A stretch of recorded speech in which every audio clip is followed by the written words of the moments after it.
Ah, I need to oh, sige. plan. So I was asking for like a jacket, the owner, and she said it's for $200, and I was like, okay, thank you. And I was leaving. She said, okay, 120. Okay, and then I walk another farther, and she said, okay, $20. Binili mo? Pinili mo? Hindi pa din. Bakit $20? Bakit naging $20?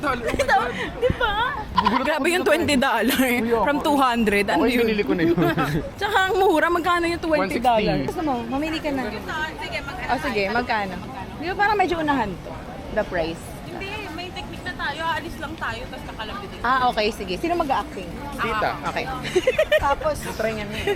Sino mag-acting? pababain nila. O, 106 pesos. Ala, hindi ko natawaran yung akin kanina. Hindi ba nag-act ng aalis? Hindi.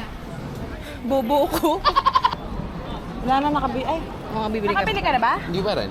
How much this one? Isang apasan na ano? Apat isang daan. One piece only. How much? 30. 30. $30. Hindi pa sa lupong na. Oh, alam niyo yung pasalubong. Yeah. Okay, later. 25 o 1. 25. Okay? 20. Ah, sige. Ang galing. Size. Galing ka tumawad. 160 na lang. Galing ko doon.